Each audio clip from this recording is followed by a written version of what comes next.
여러분 안녕하세요. 김하인쌤입니다. 동국모의고사 함께 100점의 꽃을 피우자 동백꽃 강의를 시작하겠습니다. 이 동백꽃 동국모의고사는 공인중개사 시험 26회부터 33회 기출문제를 옳은 지문은 틀린 지문으로, 틀린 지문은 옳은 지문으로 변형한 총 8회분 모의고사 문제입니다. 여러분들이 기출문제 자세히 공부하셨나요? 이 모의고사로 기출문제를 정확히 확인할 수 있습니다. 이 시간은 제6회 61번부터 70번 1문제를 공부하겠습니다. 61번입니다. 담보물권이 가지는 특성, 통유성에서 유치권이 인정되지 않는 법이죠. 그 밑에 여백 유치권이 인정되지 않는 법적 성질이 경매에서 우선 면제권이 없습니다. 그리고 자동으로 물상대 소용 없고 유치권에 기한 물권적 청구권이 없습니다. 이걸 우물에 유물 없다 외우세요. 유치권에 우물에 유물 없죠? 나머지는 다 있다 하시면 돼요. 그럼 거의 98% 맞습니다. 그럼 유치권은 과실소치권 있나요? 여기 없잖아요? 있다. 경매 신청할 수 있나요? 있다. 그러니까 우물에 유물 없죠? 나머지 다 있다면 됩니다. 그 문제로 올라가시면 박스 안에서 우물 유물 찾아보세요. 리을 물상대의 없잖아요. 나머지 기억 니은 디귿 다 있다. 그래서 우물에 유물이 없습니다. 나머지 다 있다면 정답이 2번 나옵니다. 62번 유치권 설명 옳은 겁니다. 이번 유치권이 인정되기 위한 유치권자의 점유는 직접 점유에 한정되지 않죠. 간접 점유도 가능합니다. 2번 유치권자와 유치물 소유자 사이에 유치권을 포기가 배제죠. 그럼 배제하기로 특약한 경우 이 특약 유효죠. 그럼 당사자뿐만 아니라 제3자를 같은 말로 그 이해의 자도 특약 효력을 누구나 주장할 수 있습니다. 2번이 정답입니다. 3번 유치권자는 채권 변제를 받기 위해서 유치물을 경매할 수 있다 그랬죠. 그러니까 우물에 유물 없다 빼고 다 있습니다. 경매할 수 있습니다. 단 우선 변제권은 없는 거죠. 4번 채무자는 상당한 담보를 제공하고 유치권 소멸을 청구할 수 있습니다. 5번 임차인의 임대인과 약정에 의한 권리금 나오면 유치권 행사할 수 없어요. 보증금, 권리금 두 가지가 대표적으로 유치권 행사할 수 없습니다.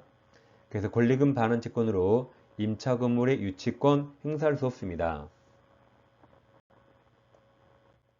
그 다음 일괄경매를 공부하겠습니다. 갑에게 나대지가 있는데 나대지의 저당권이 설정됐습니다. 그럼 저당 설정 당시 건물이 있어 없어? 없죠. 그럼 법정시상권 X입니다. 근데 갑이 나대지에 건물을 지었죠.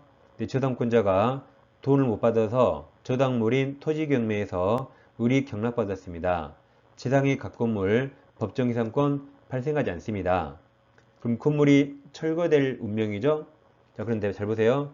지금 저당권이 토지에만 있고 건물의 저당권이 없습니다. 근데 저당권자가 건물까지 경매할 수 있습니다. 이게 일괄경매죠. 그럼 법원은 동일인에게 토지 건물을 경락시켜줍니다. 그래야 의리인 내 건물 철거하지 않겠죠. 단, 건물에 저당권이 있었나요? 없었죠. 건물 경매 대가에서 우선 면제 받을 수 없습니다. 토지 대가에서만 우선 면제 받습니다. 그럼 토지에서만 우선 면제 받으면 저당권자 A가 돈 다 못 받을 수 있어요. 그래서 일괄경매할 의무가 없습니다. 선택할 수 있습니다. 자, 이처럼 건물에 저당권이 있어요, 없어요? 없는데 건물까지 경매하려면 저당 설정자가 갑이죠. 토지 소유자 갑 소유 건물이어야 돼요. 따라서 갑 소유 건물이라도 나중에 제3자 병 소유 건물로 바뀌면 이때는 일괄경매 못합니다. 다음 처음에 갑이 건물을 신축한 게 아니라 병이 용의권을 취득해서 병이 건물 지었습니다. 그럼 채무자 갑, 설정자 갑 소유 아니죠? 일괄경매 못합니다. 지금 못하는데 이후 만약 갑이 건물 소유권 취득했다면 이때는 가능합니다. 그래서 설정자 갑, 채무자 갑 소유 건물일 때만 가능하다. 이게 시험에 제일 잘 나옵니다. 그리고 일괄경매 청구는 법정시상권이 성립하지 않을 때 건물이 철거를 막기 위한 겁니다. 따라서 법정시상권이 성립된다면 일괄경매 청구 인정되지 않습니다. 법정시상권이 성립하지 않아서 건물이 철거될까봐 일괄개미 청구 인정해 줍니다. 다음 제일 중요한 게 설정자, 채무자 소유 건물이어야 돼요. 아까 병처럼 제3자 소유 건물은 일괄개미할 수 없습니다. 다음 의무가 아니에요. 선택합니다. 그 다음 건물의 저당권이 없으니까 건물 경매대가에서 우선면제 받을 수 없다 그랬죠. 이 네 가지가 결론입니다. 자, 문제 풀어보겠습니다. 갑은 을소유 X토지, 을소유죠. 저당권 취득가 있다. 갑이 저당권자입니다. X토지에 Y 건물이 존재할 때 갑 저당권자 갑이 X토지와 Y 건물에 대해 일괄개매 청구할 수 없는 거 그랬죠. 그럼 일괄개매는 언제 청구할 수 있죠? 설정자 을소유 건물에 해야 되죠. 그러면서 법정치상권이 성립하지 않을 때 청구할 수 있습니다. 근데 여기는 청구할 수 없는 걸 물어봤죠. 그럼 기억, 갑이 토지 저당권 취득하기 전에 이미 X토지에 을 Y 건물이 존재했습니다. 그럼 저당 설정 당시 이미 건물이 존재했죠. 그럼 법정치상권 성립합니다. 성립하니까 기억은 일괄개매 청구할 수 없어서 정답이 됩니다. 네, 이유는 갑이 저당권 취득한 후죠. 을이 X토지에 Y 건물을 축조하여 소유한다. 설정자 을 소유 건물이라 일괄개매 가능합니다. 디귿. 갑이 저당권 취득한 후 제3자 병이 X토지에 Y 지상권을 취득하여 Y 건물 축조. 지금 현재는 제3자 건물이죠. 네, 축조하고 을이 그 건물 소유권 취득했네요. 결국 설정자 을 건물이라 일괄개매 가능합니다. 할 수 없는 게 1번 기억 하나입니다. 64번 근저당 설명 옳은 겁니다. 이번 채무자인 제3자도 근저당 설정할 수 있죠. 그러니까 설정자가 누가 중요한 거 아니죠. 부동산 담보가치가 중요합니다. 2번은 급한데요. 채권자가 아닌 제3자 명의의 저당권 설정 등기는 특별한 사정이 없는 한, 그 말이 원칙적으로 이건 무효입니다. 그러니까 채권자와 저당권자는 원칙 일치해야 돼요. 네, 예외적으로 채권자, 채무자, 제3자 사이에 합의가 있다면 그때는 제3자 명의의 저당권 등기 예외적 유효입니다. 근데 원칙적으로는 채권자와 저당권자가 동일해야 되고 제3자 명의는 무효입니다. 3번 근저당권 외에 담보될 채권 최고액에 채무이자 당연히 포함되죠? 3번이 정답입니다. 4번 근저당 설정자가 적법하게 기본계약을 해지했죠? 그때 피담보채권 확정되는 거죠. 5번은 밑에 여백 보세요. 경매 신청과 피담보채권 확정 시기입니다. 갑부동산에 1순위 근저당권자 을이 있고 밑에 후순위 권리자가 있어요. 뭐 저당권이든 근저당권이든 상관없습니다. 그럼 시험에 물어보는 건 선순위 을 채권 확정 시기를 물어봅니다. 그러니까 물어보는 거 정해있죠? 병채권은 안 물어봐요. 을 채권만 물어봅니다. 선순위. 그러니까 누가 경매 신청했는가 중요하죠. 을이 스스로 경매 신청하면 그날 자기 채권이 확정되는데 이미 확정됐죠? 그럼 경매를 취하더라도 확정된 효과는 번복되지 않습니다. 근데 을보다 후순위 권리자 병이 경매 신청하면 혹시 경매가 중단될지 모르니까 매각되고 완납 시 을채권 확정됩니다. 그러니까 물어본 건 을채권 정해 있어요. 그럼 뭐가 포인트죠? 경매를 누가 신청했는가 합니다. 그럼 자 5번 질문 올라가세요. 누가 경매했죠? 근저당권자. 근저당권자가 피담보 채무 불이행을 이유로 경매 신청한 경우 그 다음 매각되고 완납 시 틀렸죠? 경매 신청 시 피담보 채권이 확정되는 거죠. 65번 계약 종류와 그에 해당하는 예가 잘못된 겁니다. 1번 쌍무계약에 매매 포함되죠. 2번 편무계약에 증여 포함됩니다. 3번 분류식계약이 임대차 포함되어 4번 유상의 교환 포함되는데 낙성계약이 계약금계약 포함되지 않죠. 계약금계약은 요물계약이죠. 5번이 정답입니다. 66번 갑은 승낙기간을 20년 5월 8일로 하여 자신의 X주택을 을에게 5억에 팔겠다고 하고 그 청약은 을에게 5월 1일 도달하였다. 옳은 겁니다. 그럼 1번 갑의 청약이 을에게 발송한 때가 아니라 도달주의라 도달한 때 을에게 생기죠. 2번 갑이 청약을 발송한 후 그럼 발송할 때 살아있었죠. 유효. 사망해도 그대로 유효. 그 청약은 효력을 상실하지 않는다. 이게 정답이죠. 발송할 때 살아있었으니까 그 후에 사망해도 그대로 유효입니다.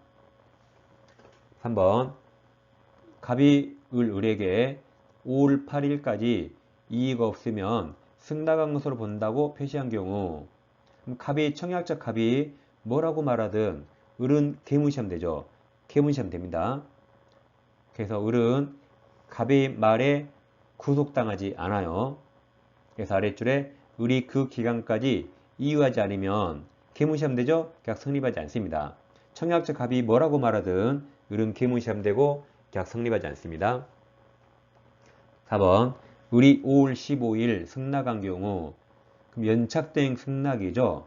승낙기간 5월 8일로 정했는데 5월 15일 승낙하면 연착된 승낙이라 갑은 을이 새로운 청약 맞아요. 새로운 청약을 한 것으로 보고 이를 승낙하면 계약 성립시킬 수 있습니다.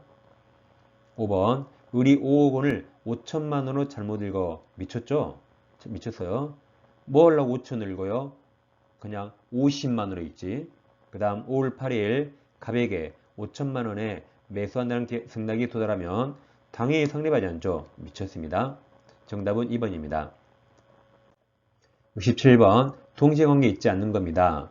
기억 임대차 종료 시 임대인은 임차보증금 반환 의무가 있죠. 임차인은 임차물을 반환하고 동시행입니다.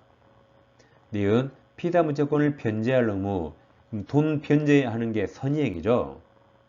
돈 변제하는 게 선의행.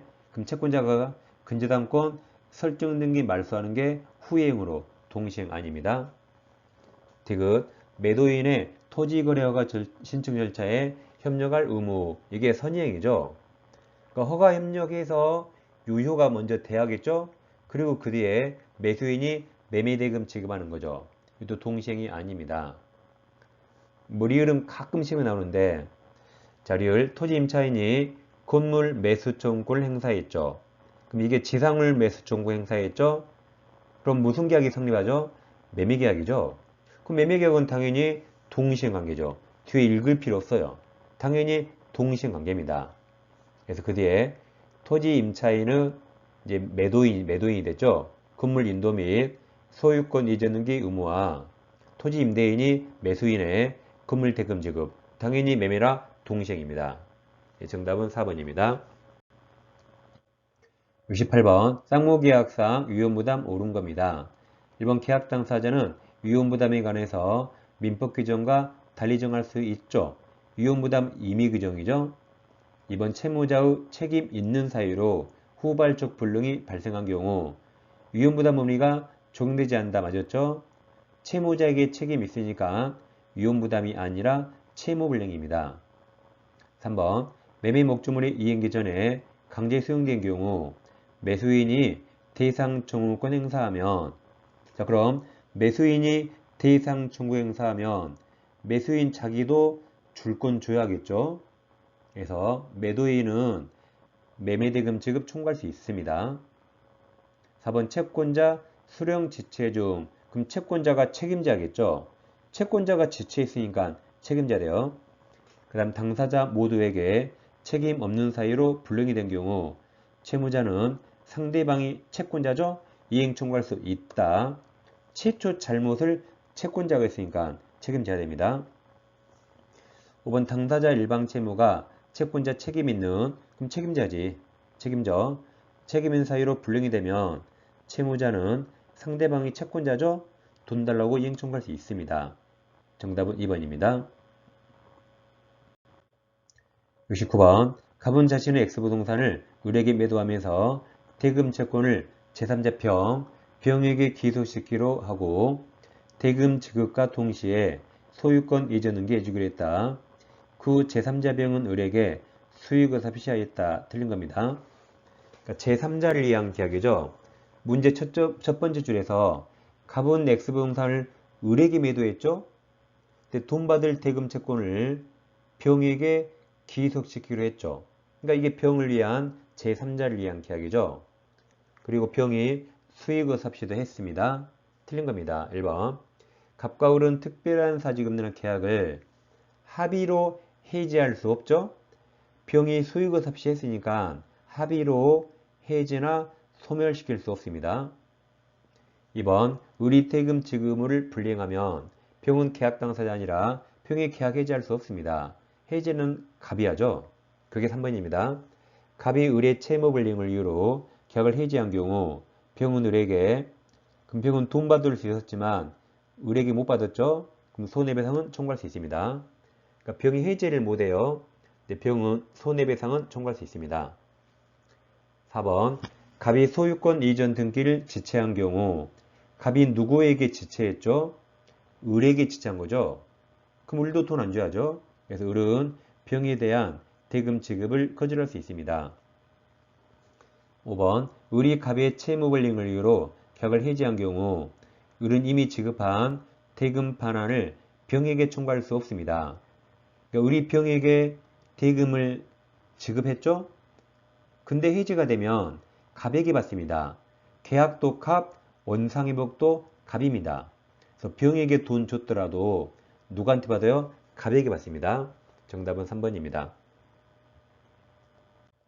70번. 계약 해지 설명 옳은 겁니다. 그럼 해지가 나오면 해제로 바꿔요. 소고표가 있고 없죠. 그거 빼고 똑같으니까 해지는 그냥 해제로 바꿔서 풀어도 됩니다. 그럼 1번. 계약을 해지로 바꿔요. 그럼 해지 둘 다 손해배상 청구에 영향을 미치지 않기 때문에 계약 해지하고 별도로 손해배상 청구할 수 있습니다. 이번 채무자가 불이행 의사를 명백히 표시하면, 즉 죽어도 이행 못한대요. 그럼 이행기 도래 전이라도 최고 없이 곧바로 해지할 수 있습니다. 이게 정답입니다. 3번. 일방이 이행 불능이네요. 그럼 한쪽은 이행 못하죠. 그럼 반대편도 이행 제공할 필요 없겠죠. 3번. 이행 불능으로 계약을 해지하는 경우 채권자는 동시행황에 있는 자신 급부를 제공할 필요 없죠. 좀 상대방이 이행 불능이죠. 그럼 채권자는 자기는 제공할 필요 없죠. 그냥 해지할 수 있다. 4번. 일부네요. 일부 이행 불능의 경우 계약 목적을 달성할 수 있다면 계약 전부 해제 불가능하죠. 계약 목적을 달성할 수 없을 때 전부 해제 가능합니다. 5번이 불가분성이죠. 계약 당사자 일방 또는 쌍방이 여러 명 수인이면 해지 똑같아요. 해지는 특별한 사직 없는 한 전원에 대하여 해야 되죠. 1인이 대하여 하면 효력이 없습니다. 전원에 대하여 해야 됩니다. 2번이 정답입니다. 자, 오늘 공부한 시간 내용에서 위험부담, 즉 불능을 공부하시려면 왼쪽 영상에서 자세히 공부할 수 있고, 자, 작년에 민법 시선집중 요약 특강 했거든요. 올해 똑같이 봐도 됩니다. 그 풀강의 들으시면 오른쪽 영상을 클릭하시면 요약 특강 풀강의 들을 수 있습니다. 자, 다음 시간에 찾아뵙겠습니다. 감사합니다.